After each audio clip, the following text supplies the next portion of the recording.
So hello everyone. Last videos में मैंने आपको प्रॉमिस किया था कि मैं आपके लिए most important chapters for mathematics और बायोलॉजी इन दोनों पे वीडियो लेके आऊँगा।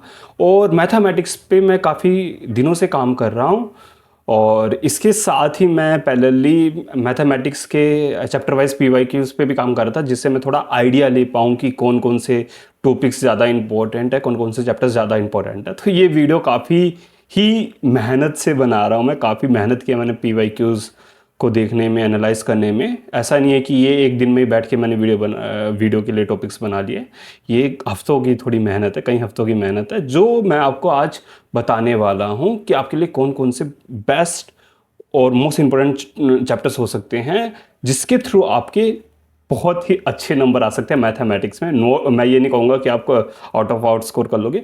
अच्छे नंबर कम से कम समय में आप मैक्सिमम जो अपना परफॉर्म कर सकते हो वे इस वीडियो में हम वही बात करेंगे। सबसे पहले हम बात करते हैं क्लास 11th के बेसिक्स के बारे में कि आपको कौन कौन से चैप्टर्स आने ही चाहिए बेसिक्स लेवल पे। तो यहाँ पर हमारे पास चैप्टर 1 एंड 2 जो हमारा सेट और फंक्शन का जो हमारा चैप्टर वे हमें ज़रूर आना चाहिए सिर्फ बेसिक्स लेवल पे। और ऐसे ही चैप्टर 3, चैप्टर 4, चैप्टर 5। चैप्टर 3 क्या है? Trigonometric function. Chapter 4 complex number and linear equation, quadratic equation sorry. And chapter 5 जो है लीनियर इनइक्वालिटीज। ये 5 चैप्टर आपको एनसीईआरटी लेवल पे सिर्फ आने चाहिए। आपको सिर्फ एनसीईआरटी करनी है। एनसीईआरटी को आप रीड कर सकते हो या फिर आप यूट्यूब में जाओ और वन शॉट वीडियोस देखो और एनसीईआरटी की एटलीस्ट मैं आपसे बात कर रहा हूं कि आपको एनसीईआरटी की एक्सरसाइज तो सोल्व करनी पड़ेगी भाई, इन 5 चैप्टर्स की एटलीस्ट एनसीईआरटी की एक्सरसाइज। और बहुत ज़्यादा भी मत करो कि आप बहुत सारे क्वेश्चन सोल्व कर रहे हो, क्योंकि ये चैप्टर इतने इंपॉर्टेंट नहीं है। क्वेश्चंस आते हैं यहाँ से भी आते हैं, बट इतने नहीं आते हैं। बट इनका यूज़ जो है वो बाकी चैप्टर्स में बहुत ज़्यादा होता है।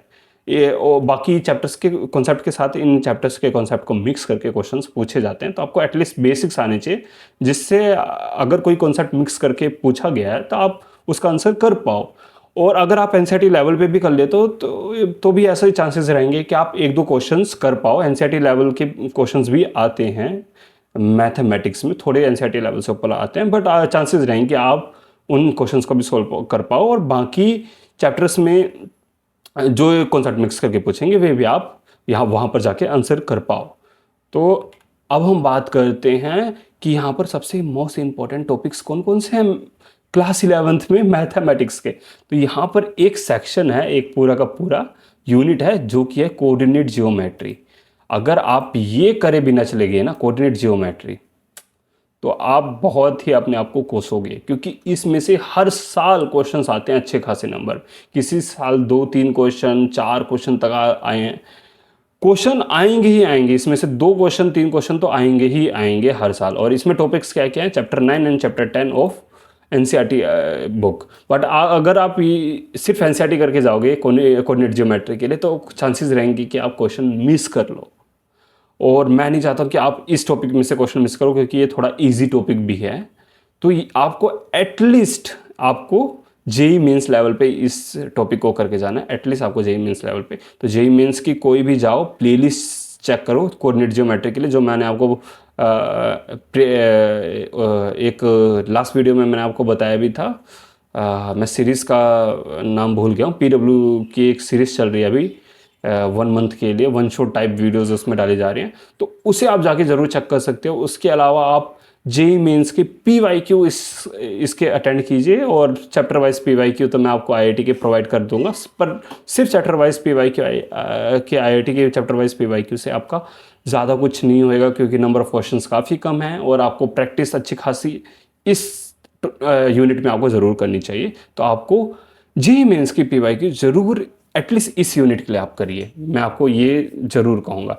इसके अलावा यहाँ पर देखिए, मैंने यहाँ पर सारे टॉपिक्स लिख दिए हैं, जो कि ये हमारे कॉनिक सेक्शंस के अंदर आते हैं। ये कॉनिक सेक्शन जो है ना चैप्टर 10, तो ये काफ़ी बड़ा चैप्टर है, जो एनसीईआरटी में काफ़ी छोटा कर रखा है। तो आपको ये कॉनिक सेक्शन अच्छे लेवल पे आपको करना पड़ेगा। आपको लोकस के बारे में बिल्कुल अच्छी तरीके से कॉन्सेप्ट्स बताना चाहिए। लोकस वगैरह क्या, ये मतलब यहाँ पर आपके कॉन्सेप्ट्स बिल्कुल क्लियर होने चाहिए कॉनिक सेक्शंस के। ये मैं आपको बता रहा हूँ, वे बहुत डिफिकल्ट क्वेश्चन नहीं देंगे, बट आपको बिल्कुल बेसिक कॉन्सेप्ट से आपका टेस्ट अच्छे से लेंगे वे।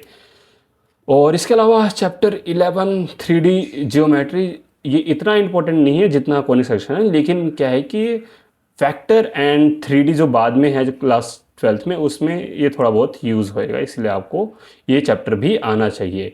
इसके बाद और कौन कौन से चैप्टर आपको ज़रूर करने चाहिए? Permutation and combination. यहाँ पर मैंने यहाँ पर आपको 5-6 चैप्टर्स लिख दिए हैं, 6 चैप्टर्स हैं टोटल, बट इसमें से 2 सबसे इंपॉर्टेंट ये 2 है, permutation and combination and probability. 11th and 12th दोनों की प्रोबेबिलिटी। तो प्रोबेबिलिटी का आपको एक ही चैप्टर मान के चलना है, 11th और 12th को दोनों को कंबाइन करके। आप कहीं भी यूट्यूब वगैरह में जेई की प्लेलिस्ट देखोगे तो वे आपको एक ही प्लेलिस्ट में सारी प्रोबेबिलिटी करा रही होंगे। तो आपको प्रोबेबिलिटी आनी चाहिए एंड परमुटेशन एंड कॉम्बिनेशन। पहले आपको परमुटेशन एंड कॉम्बिनेशन करना है। क्यों करना है? क्योंकि परमुटेशन एंड कॉम्बिनेशन काफ़ी अच्छा खासा यूज़ होता है प्रोबेबिलिटी में। तो ये 2 चैप्टर जरूर आपको करने हैं। इसके बाद आपको binomial theorem, then sequence and series, and then statistics. Statistics से भी क्वेश्चंस आ जाते हैं, बहुत कम आते हैं, बट बहुत ही इजी टॉपिक है ये। आपका 1-2 घंटे का भी टॉपिक नहीं है। एनसीईआरटी लेवल पे भी आप कर लेते हो, स्टैटिस्टिक्स इनफ है। But permutation and combination and probability ये आपको जेईई मेंस लेवल पे करना है। इसके अलावा ये भी आप जेईई मेंस लेवल पे करिए, थोड़ा कम इन्हें वेटेज दोगे आप binomial theorem and sequence and series, तब भी चल जाएगा। बट आपको आना जरूरी है टॉपिक चाहिए, क्योंकि वही बात है कि इनके भी कॉन्सेप्ट जो हैं वे मिक्स करके दूसरे कॉन्सेप्ट के साथ क्वेश्चंस पूछे जाते हैं, बट इनसे इंडिविजुअल क्वेश्चन भी अच्छे खासे आते हैं। इसलिए मैंने आपको मस्ट डू चैप्टर में ये डाला है। तो अभी तक जो भी मैंने आपको बताया, वो जिस सीक्वेंस में मैंने चैप्टर्स को लिखा है उसी सीक्वेंस को आपको फॉलो करना है, वरना आपको थोड़ी प्रॉब्लम फेस करने को मिल सकती है। इस सीक्वेंस में भी थोड़ी बहुत प्रॉब्लम फेस करने को मिल सकते हैं कि किसी और को चैप्टर के कॉन्सेप्ट्स आपको मिक्स करके पूछ लिए गए हों जेईई मेंस में, पीवाईक्यू में, बट वे होएगा ही होएगा। जैसे जैसे आप चैप्टर्स आगे बढ़ते जाओगे तो आपको समझ आने लग जाएगा, और फिर बाद में जाके आप उन क्वेश्चंस को सोल्व कर सकते हो जिसमें आपको पहले प्रॉब्लम फेस करने को देखने को मिला था। अब हम 12th के बारे में बात करते हैं। 12th में बेसिक्स में बस मैं आपको एक ही चैप्टर बोलूँगा, रिलेशन एंड फंक्शन। बहुत इंपॉर्टेंट है, बहुत इंपॉर्टेंट है ये चैप्टर। इस चैप्टर को आप अच्छे लेवल पे करके जाओ। सिर्फ एनसीईआरटी नहीं, आपको जेईई मेंस लेवल पे इस चैप्टर को जरूर करके जाना चाहिए, क्योंकि इससे इंडिविजुअल क्वेश्चन आते हैं, ठीक ठाक आते हैं, और ये यूज़ भी काफ़ी होता है। इसके अलावा मोस्ट इंपॉर्टेंट चैप्टर मेरे हिसाब से यूनिट है matrices and determinant, chapter 3 and chapter 4 class 12th की मस्ट डू। सो और कौन कौन से इंपॉर्टेंट चैप्टर्स हैं यहाँ पर हमारे पास? वेक्टर एंड 3D, ये यूनिट भी आपको ज़रूर करके जाना है, वेक्टर एंड 3D की। ये आपको अच्छे से आना चाहिए, क्योंकि इससे ये भी काफ़ी इजी यूनिट है और इससे भी ठीक ठाक क्वेश्चन पूछे जाते हैं। इतना इंपॉर्टेंट नहीं है जितना ये हमारा मैट्रिसेस एंड डिटर्मिनेंट है, इससे बहुत क्वेश्चन आते हैं, बहुत ज़्यादा क्वेश्चन आते हैं, ये मस्ट है।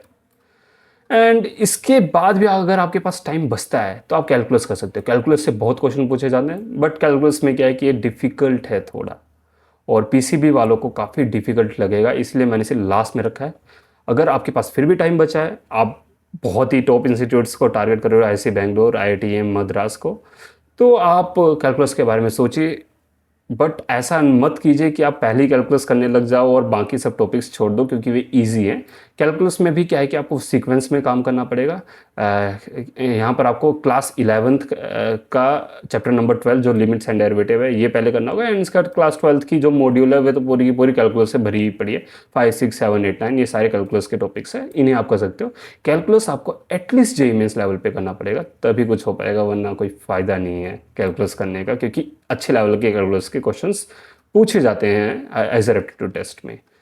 सो यही है आज की इस वीडियो में। कुछ भी डाउट है तो आप मुझसे कमेंट सेक्शन में पूछ सकते हो, और उसके अलावा आईआईटी के पीवाईक्यू चैप्टर वाइज वे तो मैं आपको अपलोड कर दूंगा। ऑलमोस्ट वे कंप्लीट हो चुका है, बस मैं उसे क्रॉस वेरीफाई कर रहा हूँ क्वेश्चंस को, और आंसर्स को भी क्रॉस वेरीफाई करने की कोशिश कर रहा हूँ। तो बस इतना ही इस वीडियो में, मिलते हैं हम नेक्स्ट वीडियो में। Bye bye.